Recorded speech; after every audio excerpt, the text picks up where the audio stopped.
Agent Nick Ivy died in the hills east of Bisbee early Tuesday morning. He was responding to a trip sensor. That frequently means drug trafficking activity in the area.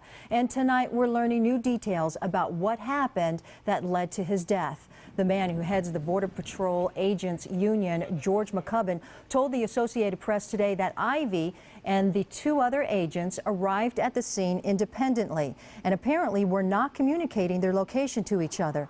And when the gunfire broke out, the agents were about 20 yards apart. And Cochise County Interim Sheriff Rod Rothrick tells the Los Angeles Times that it was Ivy himself who fired the first shot. That gunfire led to a response from at least one of the other agents.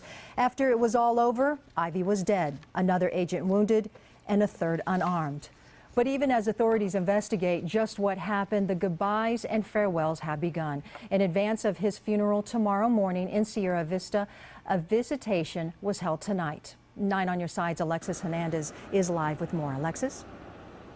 Well, Valerie, the visitation service was scheduled to end at 8 p.m., but because so many people showed up to pay their respects to Ivy and his family, the service continued well beyond that time.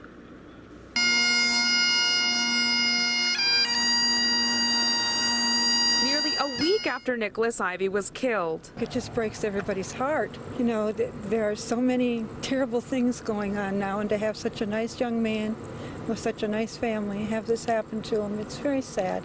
Friends, family, and strangers got to pay their respects to the fallen agent who paid the ultimate sacrifice. And let them know that the community, is here to go off and help support them in their time of need. More than 150 people packed a funeral home in Sierra Vista, the town where Ivy and his family live. Close-knit family in a close kind of town we are. The community definitely comes together.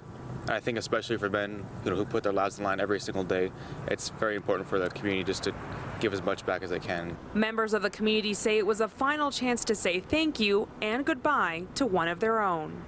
And these are our guys. This was our guy.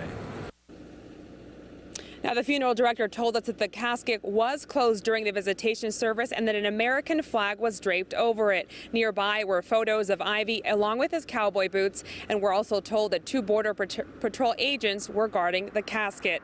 Now, the funeral service will be held here in Sierra Vista tomorrow at 10 a.m. at the main LDS Church on Yawkey Drive. The church will also offer a closed-circuit broadcast of the service in LDS churches in Sierra Vista, Bisbee, Douglas, Wilcox, and Sarita. Valerie? A sad day in Sierra Vista. Alexis, could you describe the emotions of the people there? Well, Valerie, the entire evening was somber. We saw a lot of tears and a lot of hugs. All right.